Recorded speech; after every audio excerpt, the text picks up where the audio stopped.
ہے علم کا ستارہ حضرت عتیق احمد، گلشن کو جو نکھارا حضرت عتیق احمد۔ السلام علیکم ورحمۃ اللہ وبرکاتہ۔ بسم اللہ الرحمن الرحیم۔ الحمد للہ رب العالمین، والصلاة والسلام علی اشرف الانبیاء والمرسلین۔ لا الہ الا اللہ الحلیم الکریم، سبحان اللہ رب العرش العظیم، الحمد للہ رب العالمین۔ قال اللہ تبارک و تعالی فی کلامہ المجید والفرقان الحمید، فاعوذ باللہ من الشیطان الرجیم، بسم اللہ الرحمن الرحیم۔ وقل للمؤمنات یغضضن من ابصارهن ويحفظن فروجهن ولا يبدين زینتهن الا ما ظهر منها وليضربن بخمرهن على جيوبهن۔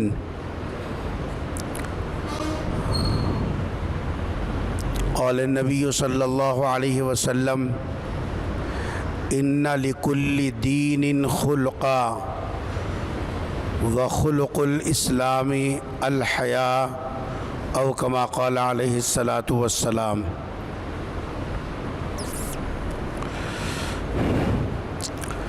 عزیزان گرامی،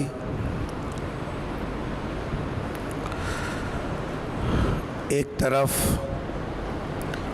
ماہ رمضان کی آمد ہے اور دوسری طرف فروری کی آج 13 تاریخ ہے، اور فروری کی 14 تاریخ کو عموماً نوجوان نسل یوم عاشقاں کے عنوان سے ایسے کاموں میں لگتی ہے کہ جس کا اسلام سے اور اسلامی تعلیمات سے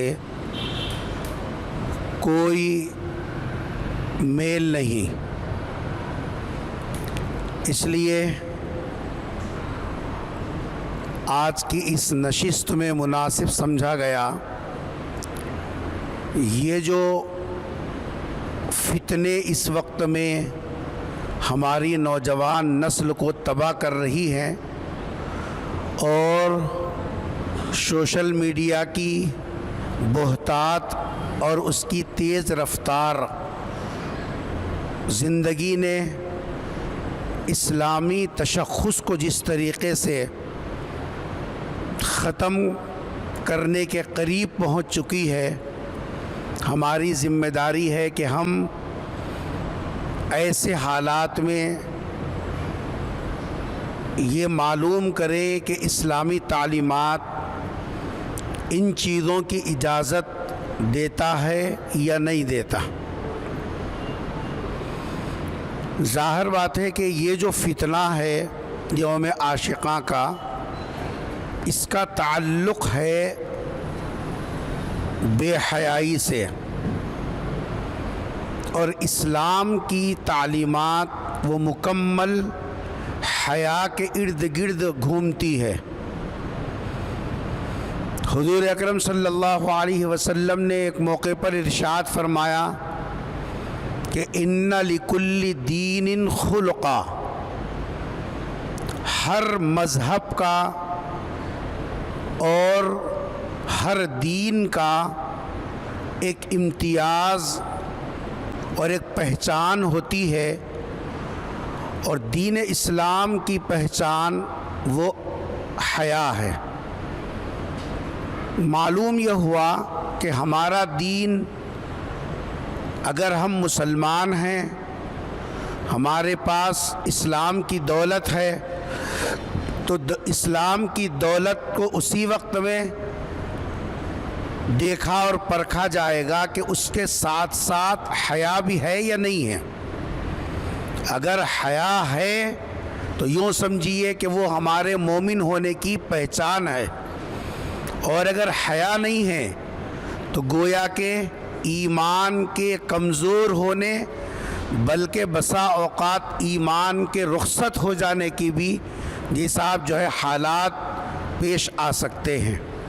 قرآن کریم کی جو آیت میں نے سورہ نور سے آیت نمبر 31 کا کچھ حصہ تلاوت کیا، اس کے اندر اللہ تبارک و تعالیٰ نے اسی کی ترغیب دی ہے اور اسی سے متعلق مضمون ذکر کیا۔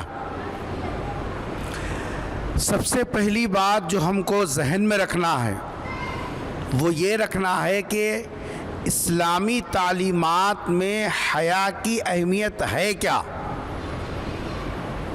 اسلامی تعلیمات میں حیا کی اہمیت ہے کیا؟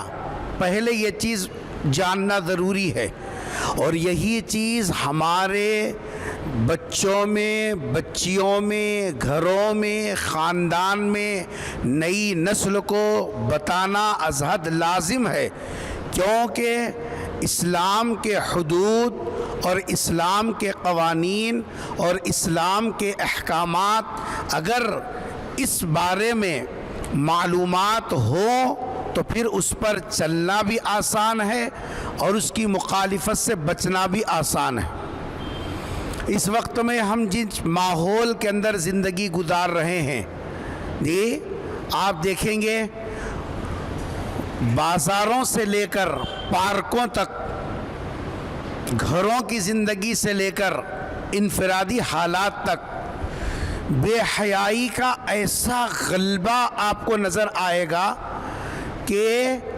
با حیا لوگ وہاں رکنا اپنی تذلیل محسوس کریں گے، حالانکہ اس کا الٹا ہونا چاہیے تھا کہ بے حیا لوگوں کو حیادار لوگوں سے ڈرنا چاہیے تھا، بے حیائی کے کام کرنے والوں کو حیادار لوگوں سے بچنا چاہیے تھا۔ لیکن زمانہ اتنا الٹا ہو گیا کہ اب حیادار آدمی کہیں جانے سے ڈرتا ہے، کہیں رکنے سے ڈرتا ہے، فیملی کے ساتھ جانے کے لیے 100 مرتبہ سوچتا ہے کہ بھئی میں یہاں اپنے بیوی بچوں کے ساتھ جا سکتا ہوں یا نہیں، رک سکتا ہوں یا نہیں، جی صاحب یہاں قیام کر سکتا ہوں یا نہیں۔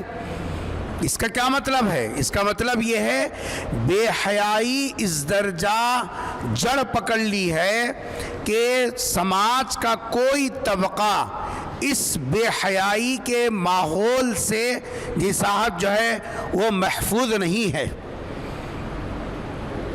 ایئرپورٹ پہ جائیے آپ کو ایسے ہی مناظر نظر آئیں گے، دواخانوں میں جائیے آپ کو ایسے ہی مناظر نظر آئیں گے، باغوں میں جائیے وہاں بھی ایسے مناظر نظر آئیں گے، شاپنگ مالوں میں جائیے وہاں آپ کو ایسے مناظر نظر آئیں گے، کالجز تعلیم گاہیں جہاں انسان کو انسانیت کی اقدار بتائی اور سمجھائی جاتی ہیں، کالجوں کا ماحول دیکھو بالکل اسی رنگ میں ڈوبا ہوا جی۔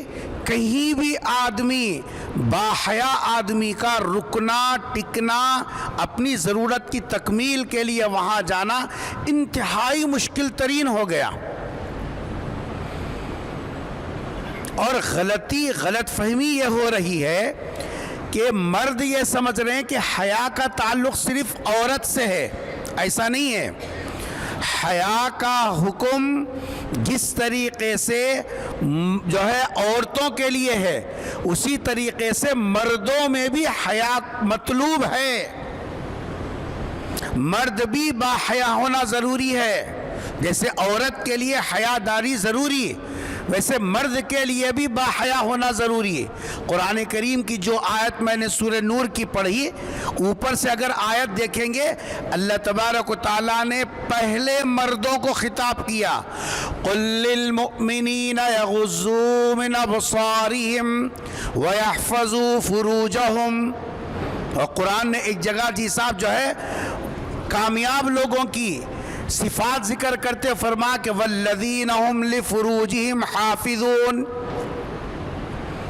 یہ سب آیتیں بتا رہی ہیں کہ مردوں میں بھی حیا مطلوب ہے جیسے عورتوں میں حیا جی صاحب جو ہے وہ مطلوب ہے۔ مرد بھی باحیا ہونا ضروری ہے، عورتوں کا بھی باحیا ہونا ضروری ہے۔ اکبر نے کیا کہا تھا؟ جب مرد بے حیا ہوتا ہے تو عورتوں کی حیا از خود رخصت ہو جاتی ہے. عورتوں کے اندر حیاداری کے ٹکنے کا سب سے بڑا جو سبب ہوتا ہے وہ مرد کا با حیا ہونا ہوتا ہے. اگر مرد با حیا ہے تو عورت کو بے حیائی کی طرف قدم اٹھانے میں جساب ہزار رکاوٹیں پیش آتی ہیں، لیکن جب مرد بے حیا ہوتا ہے تو پھر عورت کو بے حیا ہونے میں دیر نہیں لگتی، بڑی آسانی کے ساتھ وہ بے حیائی کو قبول کر لیتی ہے. اس لیے اس غلط فہمی سے ہم کو نکلنا ہے کہ حیا کا تعلق صرف عورتوں سے ہے، ایسا نہیں ہے. حیا کا تعلق جس طریقے سے عورتوں سے ہے اسی طریقے سے حیا کا تعلق یہ سب مردوں کے اندر بھی مطلوب ہے. آپ کو معلوم ہے اور بارہا آپ نے سنا، حضور اکرم صلی اللہ علیہ وسلم کے پاس ایک مرتبہ حضرت ابو بکر آئے اور سرکار ذرا بے تکلف اپنے گھر میں بیٹھے ہوئے تھے.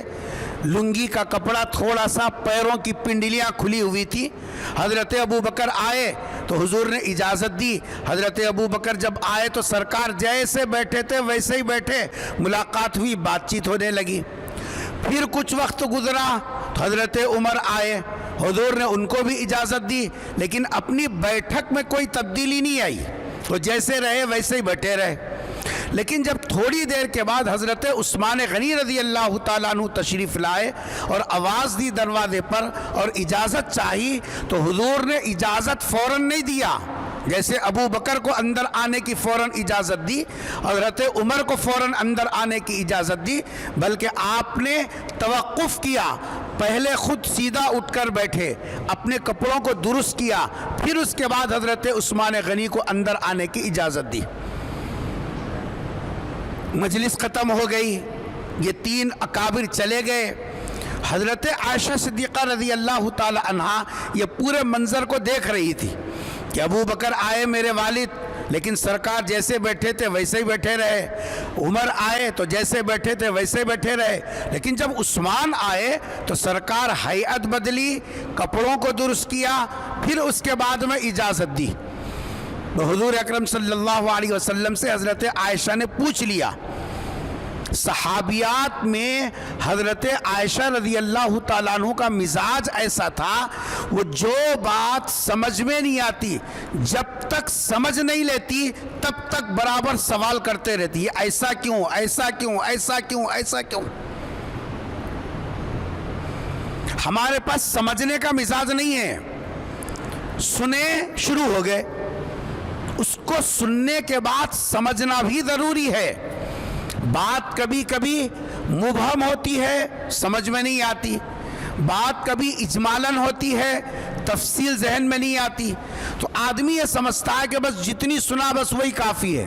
لیکن حضرت عائشہ رضی اللہ تعالیٰ عنہا کا مزاج یہ تھا، سرکار سے بھی اگر کوئی بات سن لیتی تو اس وقت تک مطمئن نہیں ہوتی جب تک کہ بات پوری سمجھ میں نہیں آتی، اور بار بار حضور اکرم صلی اللہ علیہ وسلم سے رجوع فرماتی اور بار بار اس کے سلسلے میں سوال کرتی. جب حضور اکرم صلی اللہ علیہ وسلم ایک سے دو مرتبہ سمجھا دیتے، بات سمجھ میں آ جاتی تو خاموش ہو جاتے. یہ تتبع کا مزاج، یہ تحقیق کا مزاج حضرت عائشہ رضی اللہ تعالیٰ عنہ کے پاس تھا.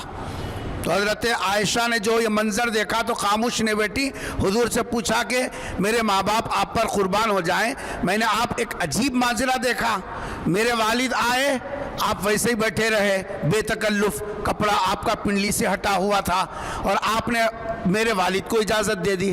عمر آئے تو بھی آپ ویسے ہی بیٹھے رہے اور کوئی کپڑے درست نہیں کیے. لیکن جب عثمان آئے ہیں تو پھر آپ نے جی صاحب اجازت دینے میں توقف کیا، اپنے کپڑوں کو درست کیا، پھر اس کے بعد میں جی صاحب جو ہے آپ نے ان کو اجازت دی. آخر یہ فرق کیوں؟ اور کیجئے کتنی گہری بات حضرت عائشہ صدیقہ رضی اللہ تعالی عنہا نے سرکار دو جہاں صلی اللہ علیہ وسلم سے پوچھی، آخر یہ فرق کیوں؟ کیا جواب دیا حضور اکرم صلی اللہ علیہ وسلم نے؟ قیامت تک آنے والے مردوں کو، مردوں کو نہیں. تو ہم لوگ الٹا سننے کے بہت ماہر ہیں. حضور اکرم صلی اللہ علیہ وسلم نے قیامت تک آنے والے ایمان والے مردوں کو بتایا، اور وہ جملہ جو ہے تمام ایمان والے مردوں کے لیے ہے۔ آپ صلی اللہ علیہ وسلم نے فرمایا کہ عائشہ، میں اس سے کیوں حیا نہ کروں، میں اس سے کیوں حیا نہ کروں جس سے فرشتے حیا کرتے۔ یہ حضرت عثمان مرد ہیں، معلوم یہ ہوا کہ مرد کے اندر حیا مطلوب ہے، اور جو آدمی حیادار ہوتا ہے اس کی گھر کی عورتیں بھی حیادار ہوتی ہیں، اس کی نسل بھی حیادار ہوتی ہیں۔ مرد جب بے حیا ہوتا ہے تو اس کا اثر اس کی نسلوں میں منتقل ہوتا ہے۔ تو یہ جو ہماری غلط فہمی ہے، اس لیے ہم جتنے کپڑے چاہے پہن رہے، عورتوں کے بارے میں ہماری زبان سخت، عورتوں کے بارے میں ہمارے قواعد سخت، عورتوں کے بارے میں جی صاحب تبصرے سخت، لیکن خود جو کپڑوں کا جی صاحب جو ہے واٹولہ کیا جی، اور بے حیائی کے لباس کو بڑی آسانی کے ساتھ قبول کیا، اور بے حیائی کی انتہا تو اس وقت میں ہوئی جب اسی جی صاحب نازیبا نامکمل لباس کے ساتھ مرد ہو کر گھر میں بیٹیوں کے سامنے، بہنوں کے سامنے، ماں کے سامنے، بھاوجوں کے سامنے اسی طریقے سے چلنے پھرنے لگے۔ یہ تو بے حیائی کی انتہا ہو گئی۔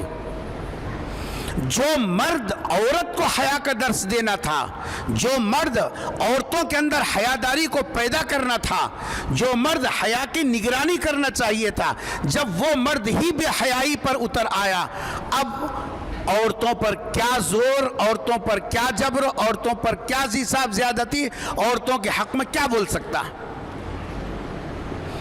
ہم مرد یہ سمجھ رہے ہیں کہ جی صاحب حیا کا تعلق خالص عورت سے ہے۔ نہیں، یہ غلط فہمی ہے۔ حیا کا تعلق جیسے عورتوں سے ہے ویسے مردوں سے بھی ہے۔ حیا جیسے عورتوں میں مطلوب ہے ویسے اسلام، اللہ اور اس کا رسول مردوں کے اندر بھی حیا دیکھنا چاہتا ہے۔ حضور اکرم صلی اللہ علیہ وسلم کے حالات پڑھیے جن کو کہتے ہیں شمائل۔ شمائل سرکار دو جہاں صلی اللہ علیہ وسلم کے حالات کو کہتے ہیں۔ حضور کے شمائل کو دیکھیے، حضرات صحابہ کہتے ہیں سرکار دو جہاں صلی اللہ علیہ وسلم کے اندر اتنی حیا کا غلبہ تھا، خالی حیا نہیں، حیا کا اتنا غلبہ تھا جتنا ایک کنواری لڑکی جی صاحب جو ہے حیا رکھتی ہے اپنے اندر، سرکار دو جہاں صلی اللہ علیہ وسلم کے اندر اس کنواری لڑکی سے زیادہ حیا حضور اکرم صلی اللہ علیہ وسلم کے اندر تھی۔ سرکار با حیا ہوئے تو صحابہ کے اندر یہ حیا کا یہ صاحب جو ہے عنصر منتقل ہوا، اور صحابہ کرام بھی اپنی زندگی کے اندر حیا کو ترجیح دیتے تھے۔ آج ہماری زندگیاں ہماری نظروں کے سامنے، ہم خود از خود اپنے جیب کے پیسوں سے ایسے لباس کو اپنا رہے ہیں، اپنے بچوں کو وہ لباس پہنا رہے ہیں جو سطر کے تقاضوں کی تکمیل نہیں کرتا، جو سطر کے تقاضوں کی تکمیل نہیں کرتا، اور یہ کپڑے پہن کر ماں کے سامنے گھر میں چل پھر رہے ہیں، بہنوں کے سامنے چل پھر رہے ہیں، بیٹیوں کے سامنے چل پھر رہے ہیں، بھاوجوں کے سامنے چل پھر رہے ہیں، اور انتہا تو وہ اس وقت میں ہوئی جب اسی حالت میں بازار سے سامان لانے کے لیے نکل رہے ہیں۔ کس تہذیب کی نقالی میں مرے جا رہے ہیں؟ کن کی نقل کے اندر اپنی عزت تلاش کر رہے ہیں؟ حضرات صحابہ کرام کے ہاتھوں حیا کے ایسے ایسے واقعات آپ دیکھیں گے دماغ قبول نہیں کرتا، ایسے واقعات حضرات صحابہ کرام کی زندگیوں کے اندر تھے، اور ہمارا حال یہ ہوتا جا رہا ہے ہم حیا کو قریب آنے دینا نہیں چاہ رہے۔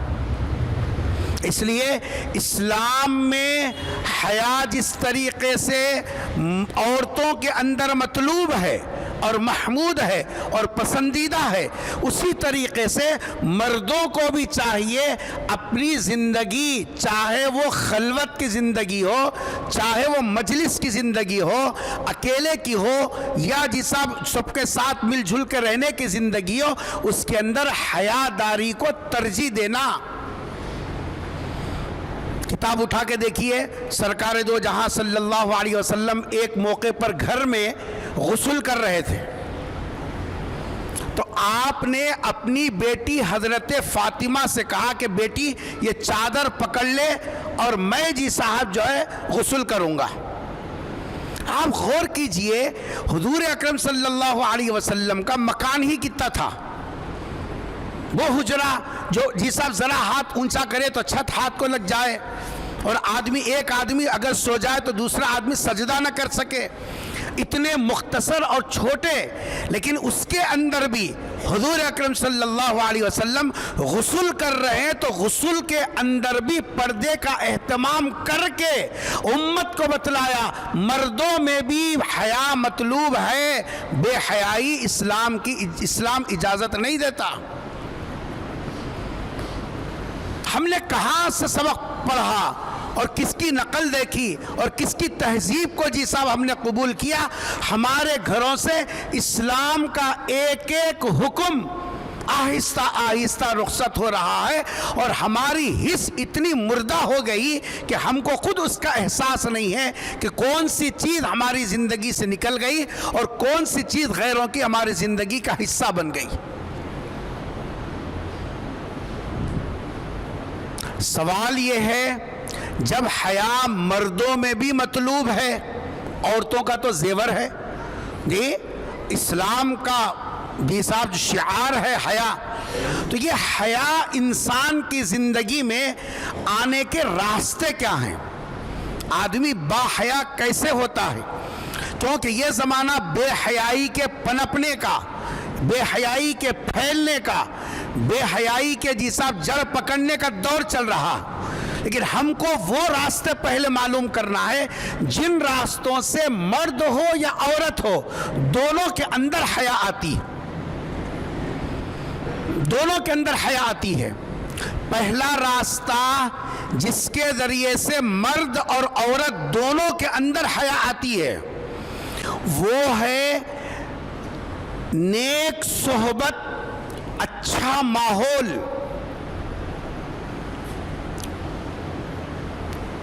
نیک صحبت اور اچھا ماحول یہ ایسا راستہ ہے جس راستے سے مرد کے اندر بھی حیاداری آتی ہے، عورتوں کے اندر بھی حیاداری آتی ہے۔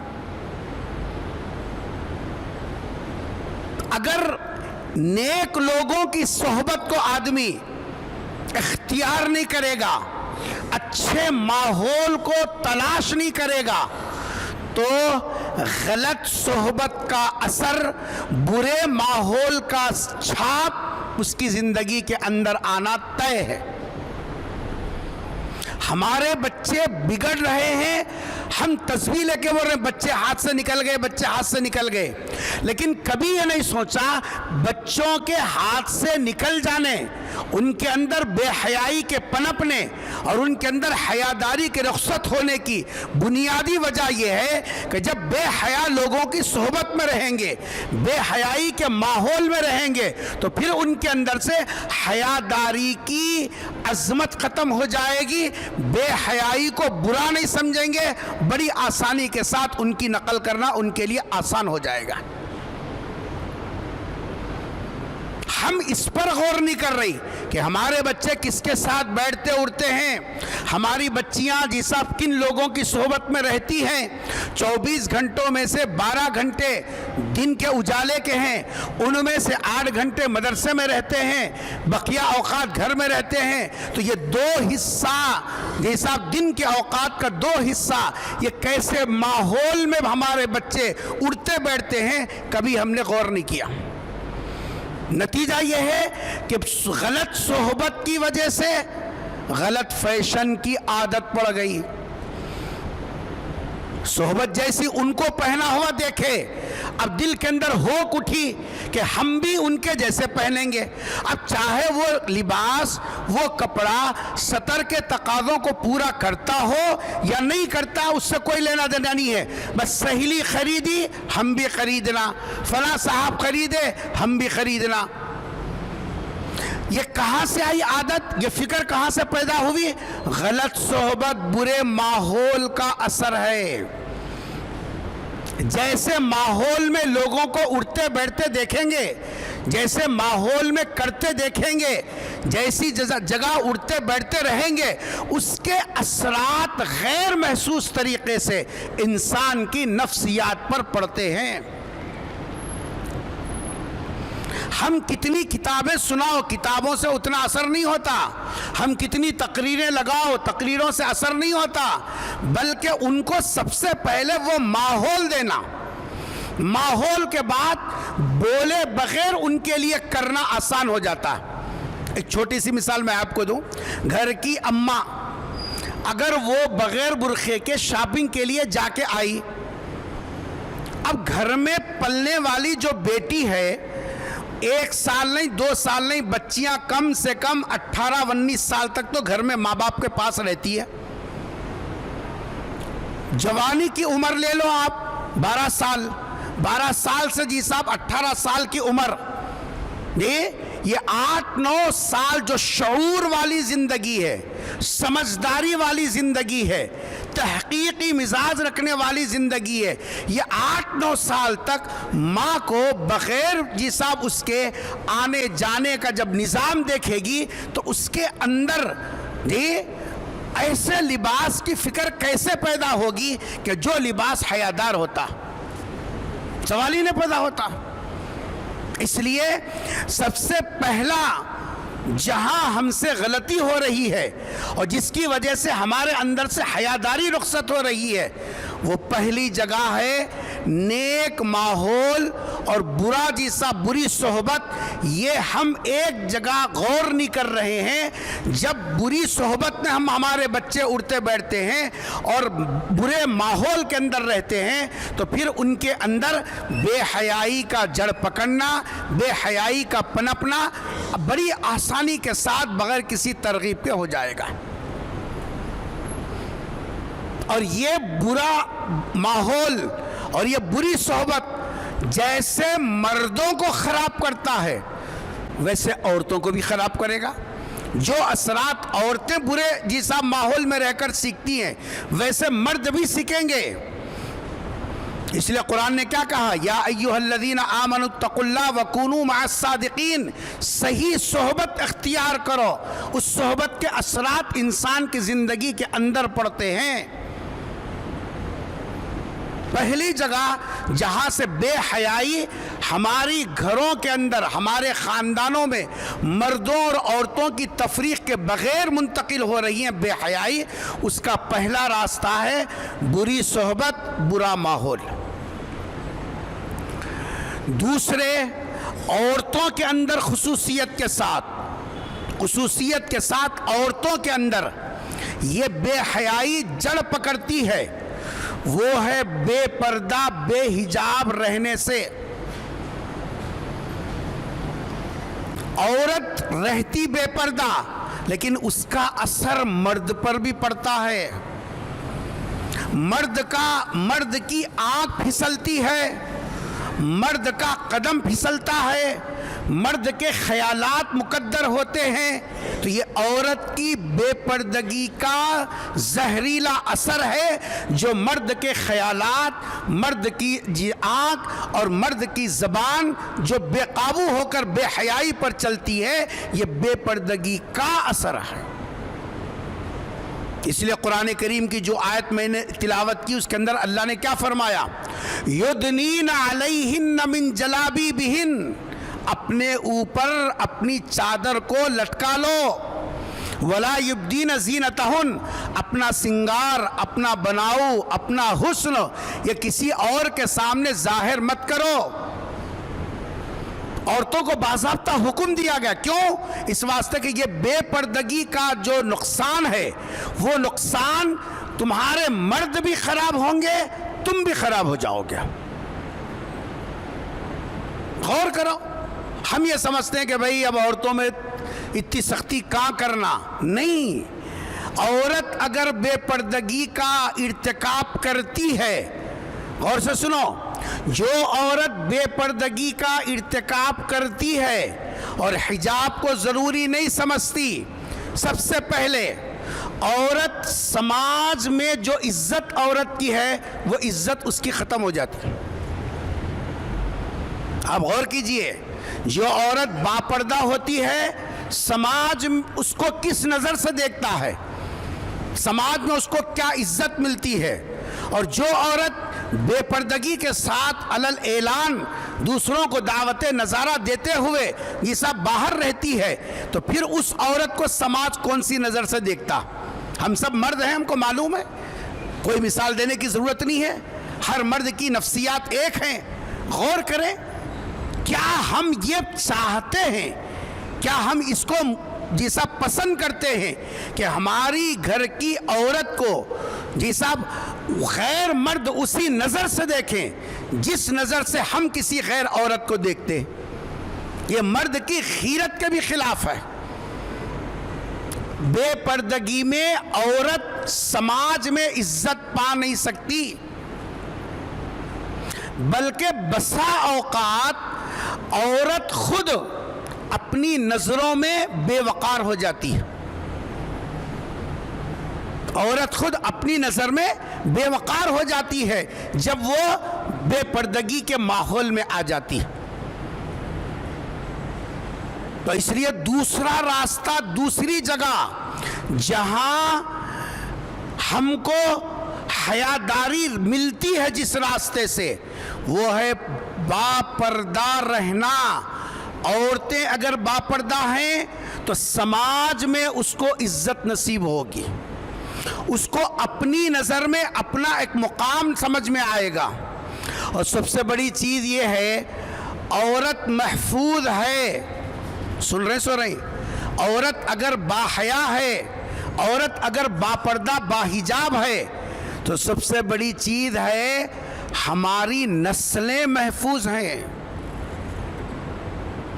نسلوں کے بگڑنے کا راستہ،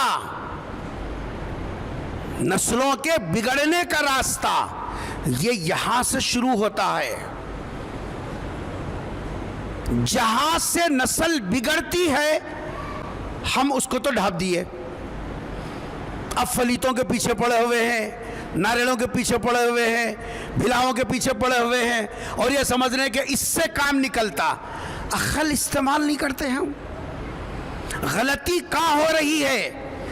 بچے بے حیائی پر کیوں ٹوٹ پڑ رہے ہیں؟ حیاداری کو کیوں پسند نہیں کرتے؟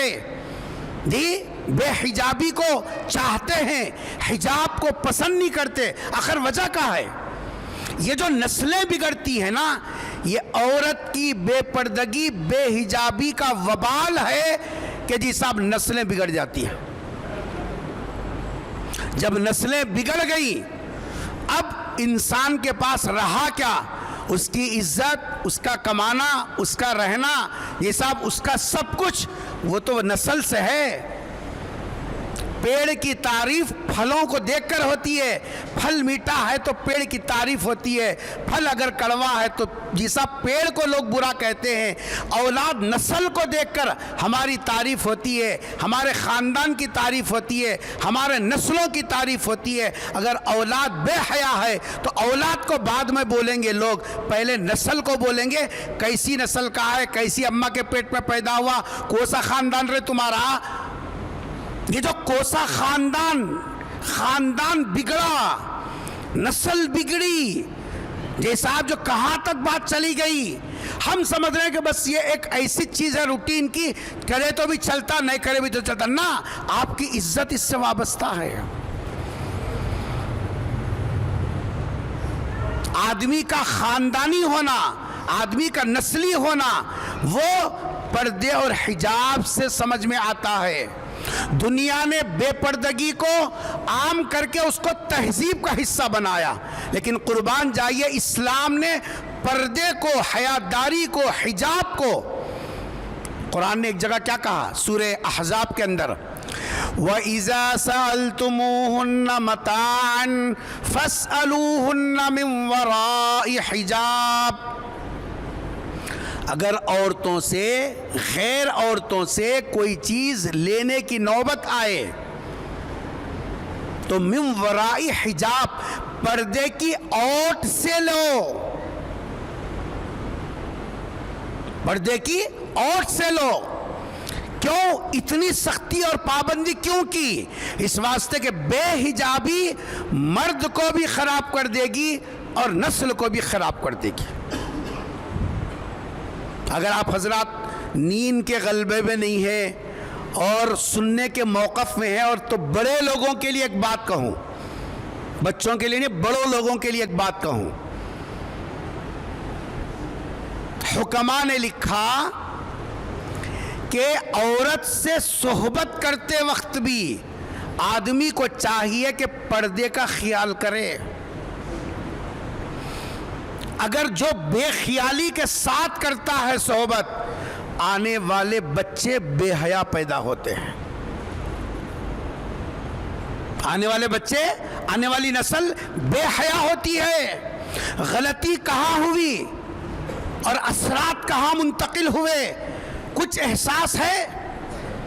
قربان جائیے حضرت عائشہ صدیقہ رضی اللہ تعالی عنہ، کروڑوں رحمتیں ہوں پوری امت کی طرف سے، اللہ تعالی حضرت عائشہ رضی اللہ تعالی عنہ کو جزا خیر عطا فرمائے۔ حضرت عائشہ رضی اللہ تعالی عنہ نے سرکار کی زندگی کی ایک ایسی راز سے ہم سب کو واقف کرایا، وہ سوائے حضرت عائشہ کے کوئی دوسرے نہیں بتا سکتے تھے۔ میں نے ابھی مزاج بتایا حضرت عائشہ کا مزاج کیسا تھا، کیا فرما حضرت عائشہ نے؟ تاریخ میں، پوری دنیا کی تاریخ میں اور دنیا کے جتنے مذہب ہیں ان مذہب کے مذہبی لوگوں کی تاریخ میں جو یہ واقعہ اور یہ صفت جو حضرت عائشہ صدیقہ رضی اللہ تعالیٰ عنہ نے سرکار کے بارے میں ذکر کی ہے، دنیا کا کوئی پارسا سے پارسا بول نہیں سکتا، اس کو منہ نہیں ہے بولنے کے واسطے۔ اب تو وہ فیلیں کھلی ہیں جی، اب تو ارے بولو سب سو رہے ہیں کیا؟ ہم لوگ یہاں ہیں مگر دماغ کہیں اور ہے، میرے کو معلوم ہے۔ بیٹھی بول تو بیٹھی، اتنا کب چھٹی ملتی، بے چین ہے، ہاں کانٹوں پہ بیٹھے سا بیٹھی۔ اب تو وہ فیلیں کھلی ہیں دنیا کے سامنے جو اپنے آپ کو ٹیپ ٹاپ بنا کر دنیا کے سامنے اپنے ہائی پاور اور بڑے ہونے کا ڈرامہ رچاتے تھے۔ ان کے بنین، ان کی لنگیاں، ان کی خلوتیں، ان کی تنہائیاں، ان کے راز، اس طریقے سے اللہ نے گھر بیٹھے کرسی پر بٹھا کر ایسے ذلیل کیا، وہ داغ دنیا کے 7 سمندروں کے پانی سے بھی دھو، ان کا داغ کبھی صاف نہیں ہو سکتا۔ جن کی زبانیں سرکار کے اوپر انگلی اٹھاتے ہوئے تھکی نہیں، جن کے قلم، جن کے رائٹر لکھتے لکھتے کتابوں کے انبار لگا دیے کہ محمد عیش پرست تھا، نعوذ باللہ، ایک نہیں جی صاحب کئی شادیاں کیا، جن کی زبانوں سے، جن کے قلم سے میرے اور آپ کے آقا تاجدار مدینہ حضرت محمد مصطفیٰ سب کہہ دو صلی اللہ علیہ وسلم کی پاکیزہ زندگی کو داغدار بنانے کے لیے جن کے قلم چلے، جن کی زبانیں چلی، جن کی جی صاحب جو ہے جن کا گروپ کام کیا، جن کی تحریکیں کام کی اور دنیا کے سامنے اپنے آپ کو پاکیزہ بنا کر پیش کیا تھا، آج ان کی فیلوں کے وہ اوراق کھلے ہیں۔ ان کی پوری زندگی اگر پانی سے دھوتے بھی جاؤ تو وہ داغ کبھی مٹنے والا نہیں ہے۔ یہ اللہ کے انتقام کا طریقہ ہے۔ اللہ تبارک و تعالیٰ جب انتقام لیتے ہیں اور ذلیل کرنے پر آتے ہیں، گھر میں بٹھا کر ذلیل کرتے ہیں۔ اور یہ بات بھی قسم کھا کے کہی جا رہی ہے، دنیا نے اپنی آخری درجے کی کوشش کر لی سرکار دو جہاں صلی اللہ علیہ وسلم کو جیسا بے حیا، بد اخلاق جو بھی ان کی ڈکشنری کے اندر ہے وہ ثابت کرنے کے لیے، لیکن کوئی ایک بھی سرکار کے مقام اور مرتبے کو گھٹا نہیں سکا۔ کیونکہ جس کو عزت اللہ دے دے ساری دنیا کی طاقت مل کر بھی اس کو کوئی ذلیل نہیں کر سکتا. اور جب اللہ ذلیل کرنے پر آ جائے تو تمہارے عہدے، تمہاری کرسیاں، تمہارا مال، تمہارا پاور، تمہارے تعلقات، تمہاری سائنس، تمہاری ٹیکنالوجی سب دھری کی دھری رہ جائے گی. اللہ کا ایک پنہ کھولنا تھا، تمہارے چہرے ننگے ہو کر پوری دنیا کے سامنے آ گئے. میں اس پر بات کرنا نہیں چاہتا، میرا موضوع بدل جائے گا، لیکن میں اصل بتا رہا ہوں آپ کو. حضرت عائشہ رضی اللہ تعالی عنہا نے حیا کی نسبت سے، حضرت عائشہ رضی اللہ تعالی عنہا نے جو قیامت تک آنے والی تمام ایمان والوں کی ماں ہے، ہماری ماں ہے، حضرت عائشہ نے رضی اللہ تعالی عنہا سرکار کا ایک ایسا راز دنیا کو بتایا جس سے سرکار دو جہاں صلی اللہ علیہ وسلم کی وہ خوبی دنیا کے سامنے آئی کہ ساری دنیا اس کی مثال اب نہیں، قیامت کی صبح تک نہیں پیش کر سکتی. کیا فرما حضرت عائشہ رضی اللہ تعالیٰ عنہ نے؟ حضرت عائشہ رضی اللہ تعالیٰ نے فرمایا سرکار نے کبھی میرے پردے کی جگہ کو نہیں دیکھا. سن رہی؟ میک لے کے مر گئے یا رسول اللہ بولنا بہت آسان ہے، ہم غلام رسول ہے بول کے دعوے کرنا آسان ہے. سرکار کے بارے میں گھر کی وہ عورت جس عورت پر مرد کی کوئی چیز چھپی ہوئی نہیں ہوتی. حضرت عائشہ رضی اللہ تعالی عنہ فرما رہی ہیں سرکار نے پوری زندگی میں کبھی میرے پردے کی جگہ کو نہیں دیکھا. اور سرکار چونکہ باحیا تھے اس لیے حضرت عائشہ فرماتی ہیں میں نے بھی کبھی سرکار کے پردے کی جگہ کو نہیں دیکھا. کھڑے ہو کے بتاؤ دنیا کا کون سا ایسا جیسا مذہبی آدمی ہے جس کی زندگی کے اندر یہ نمونہ اور یہ مثال ملتی ہو؟ میں سینہ ٹھوک کر بول سکتا ہوں ہم جس نبی کا کلمہ پڑھتے ہیں، جس نبی کی غلامیت میں فخر محسوس کرتے ہیں، ہمارا پیغمبر جیسا اس ادا کے اندر منفرد ہے، بے مثال ہے، اس کا مقابلہ کرنے والا پوری دنیا میں کوئی نہیں ہے. ہمارے نبی نے تو حیا بستروں کے اندر سے سکھائی ہے، بیویوں کے ساتھ حیا سکھائی ہے. اور آج مردوں کا حال یہ ہے بے حیائی کی انتہا کو پہنچ رہے ہیں. قرآن نے کیا کہا؟ قرآن نے کہا وَإِذَا سَأَلْتُمُوهُنَّ مَتَاعًا فَاسْأَلُوهُنَّ مِنْ وَرَاءِ حِجَابٍ. قرآن نے ایک جگہ کہا وَلَا يُبْدِينَ زِينَتَهُنَّ. تمہارے جسم کو جتنا جسم ظاہر ہوتا ہے مثلا چہرہ، ہاتھ، پیر، یہ اپنے شوہروں کے سامنے، اپنے باپ کے سامنے، اپنے بھائیوں کے سامنے کھول سکتے ہو، اس کے علاوہ کسی اور کے سامنے کھولنے کی اجازت نہیں ہے. کس کی تہذیب پر اکڑ رہے ہم لوگ؟ کس کے طور طریقے کے اوپر ناز کر رہے ہیں؟ یا مصلی پہ پہلی صف میں یہ سب نماز پڑھنا بہت آسان ہے، موزن کو ڈھکل کے یہ سب اذان دینا آسان ہے، لیکن اپنے گھر کے اندر حیاداری کو پیدا کرنا بہت مشکل ہے، بہت مشکل ہے. ایک گھر کی دعوت دیکھ لو پتہ چل جائے گا کون کتنے پانی میں تیر رہا ہے. ایک دعوت میں پتہ لگ جائے گا کون کتنے پانی میں تیر رہا ہے، کتنی حیاداری ہے. کوئی نہیں بول سکتا. کیوں؟ اس واسطے کہ ہم مرد جب سے بے حیائی کو اپنا لیا ہمارے گھروں سے حیا ایسے رخصت ہوئی جیسے کسی کی میت نکلی ہو پھر کبھی واپس نہیں آتی. تو حیاداری آتی ہے نیک صحبت اچھے ماحول سے، حیاداری آتی ہے پردے اور حجاب سے. اور سب سے بڑا راستہ آدمی کے اندر حیا کی فکر پیدا ہوتی ہے. آدمی باحیا بنتا ہے جب آدمی نکاح میں عجلت کرتا ہے تو اس کی حیا باقی رہتی ہے. اور جتنی نکاح میں تم تاخیر کرتے جاؤ گے بے حیائی کی طرف قدم تیزی کے ساتھ بڑھتا جائے گا. اسی لیے حضور اکرم صلی اللہ علیہ وسلم نے کیا فرمایا؟ اذا ترضون منکم، جب تم رشتے کو تلاش کرو اور اس کے دین اور اس کے اخلاق تم کو بھا جائیں تو فزوجوہ، اب نکاح میں تاخیر مت کرو. وَإِلَّا تَفْعَلُوهُ تَكُنْ فِتْنَةٌ فِي الْأَرْضِ وَفَسَادٌ عَرِيضٌ.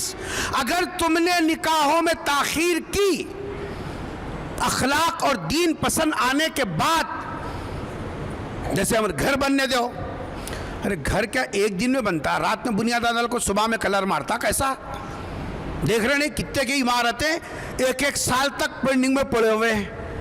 گھر بننے دے، کھیت بکنے دے، جی صاحب بابا مرنے دے، دادا کی جائیداد تقسیم ہونے دے، بچہ جی صاحب MBBS کر کو آنے دے.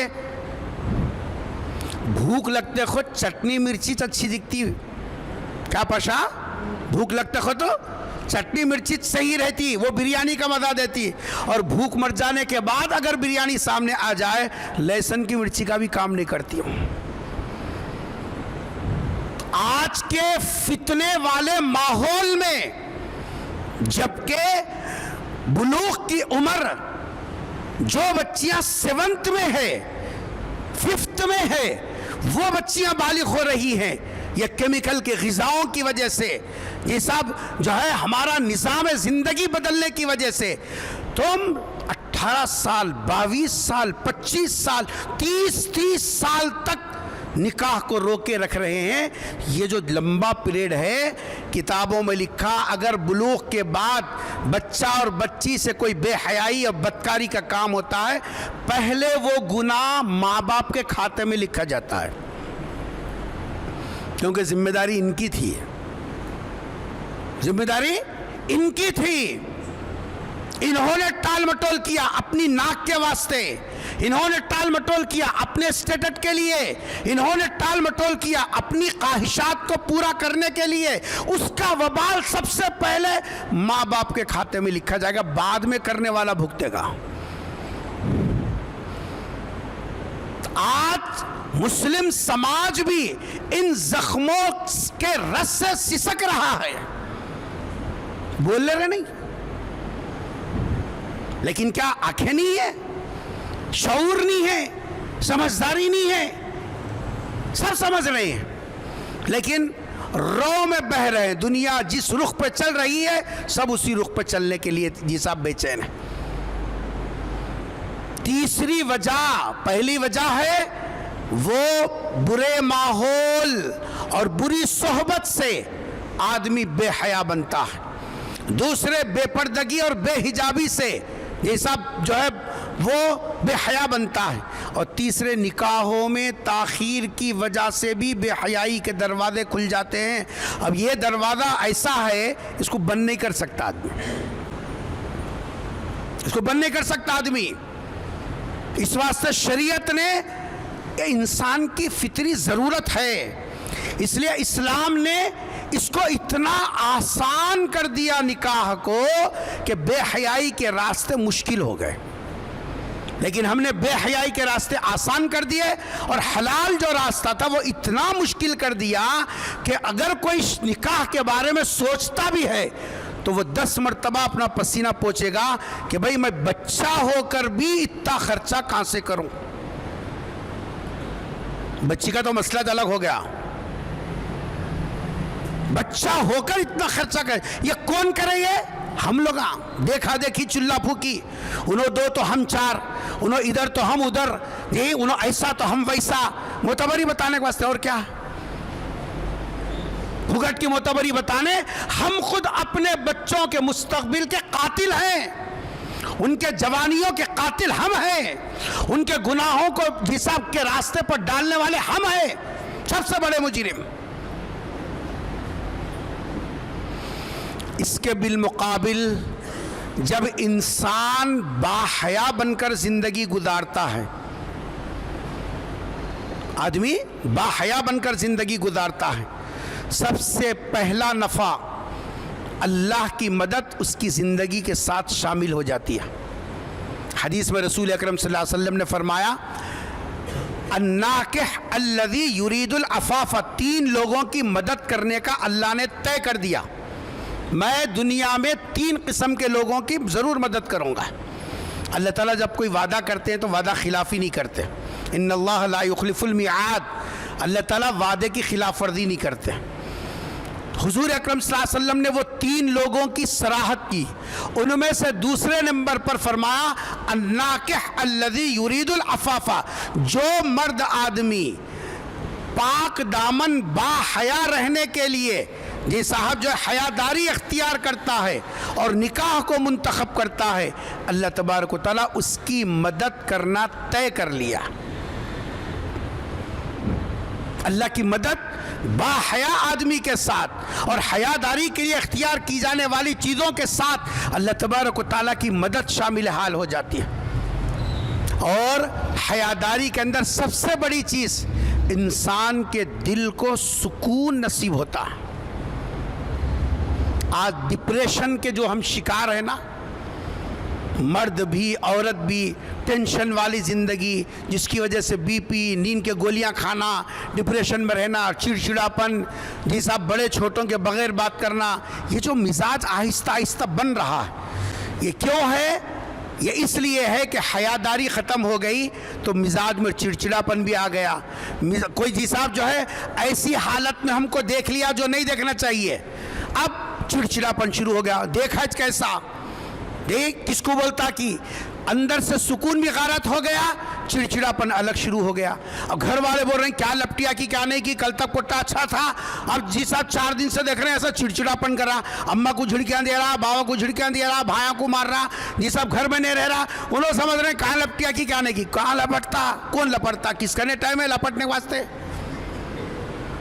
ہم تو وہ قوم ہے سوئے سو اوڑھ لیے سو بستر نہیں لپٹتے ہم، کیا جی؟ ہاں مسجد کے صدر ہے نا، سونے کے بعد کیا ہم اٹھنے کے بعد جو ہے اوڑھ لیے سو لپٹتے ہیں ہم تو وہ قوم ہے، ہمارا جی صاحب جو ہے مقابلہ کوئی دوسری قوم کر نہیں سکتی۔ عیدی پنے میں تو سب سے نمبر 1، تو ہم کون کس کو لپٹنے والا ہے؟ بولے وہ لپٹیا کی، یہ لپٹیا کی، لپٹیا وپٹیا کچھ بھی نہیں ہے۔ کبھی اکیلے میں بیٹھ کے کھکرو معلوم ہوتا، چڑچڑاپن کئی کو آ رہا، اماں کو کئی کو جھڑکیاں دے رہا، بابا کو کئی کو گدر آئے تو ادھر منہ بات کر رہا، بھائیوں کو مار رہا یا غصہ نکال رہا، بولے سو نہیں سن رہا، اس کے پیچھے راز کیا ہے؟ بیٹھ کے کھکرو پتہ چلے گا۔ اس لیے یہ جو آج جس کلچر پہ ہم اپنے بچوں کو چلتا ہوا دیکھ رہے ہیں، 14 فروری آ گئی تو جو ہے یوم عاشقان منا رہے ہیں، ادھر سے ادھر میسج جو ہے بھیج رہے ہیں، ادھر سے ادھر جی صاحب میسج جو ہے منگا رہے ہیں اور خوش ہو رہے ہیں کہ ہمارا بچہ ایسا کر رہا، اور نوجوان بھی اندر اندر جی خوش ہیں کیونکہ انہوں سمجھ رہی ہمارے کو جو میسج آیا یا ہم جو میسج بھیجے، سن رہی اردو سمجھ میں آتی ہے کیا؟ سمجھ میں آئی؟ ہم جو بھیجے ادھر سے جو آیا کس کو بھی نہیں معلوم، اللہ کو نہیں معلوم ہے، بابا بول تو نہیں معلوم، بابا کبھی تو بھی پارٹی کرنے کو رہتی ہیں، کبھی ایسی سے رہتی ہیں، کبھی ویسی سے رہتی ہیں، بابا بول تو نہیں معلوم، اللہ میں نہیں معلوم۔ یعلم خائنۃ الاعین وما تخفی الصدور، سینے کی کھچڑی بھی اللہ جانتا، اندر کیا پکڑا سو، دماغ میں کیا گھوم رہا وہ بھی اللہ تعالیٰ جانتا، دل و دماغ میں کیا وسوسے آ رہے ہیں وہ بھی جانتا۔ ہم سمجھ رہی میرا میسج کوئی بھی نہیں دیکھے فوراً ڈیلیٹ کرے، مست خوشی میں ہے۔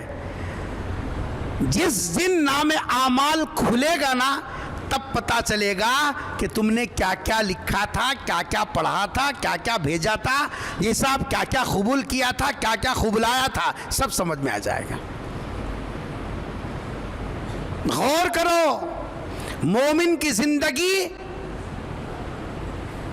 آزاد نہیں ہے، مومن کی زندگی، مومن پابند ہے اللہ تبارک و تعالیٰ کے احکام کا، سرکار کی شریعت کا پابند ہے۔ اگر زندگی ہماری اس دائرے سے باہر نکلی، دنیا تو گئی، آخرت بھی چلی جائے گی۔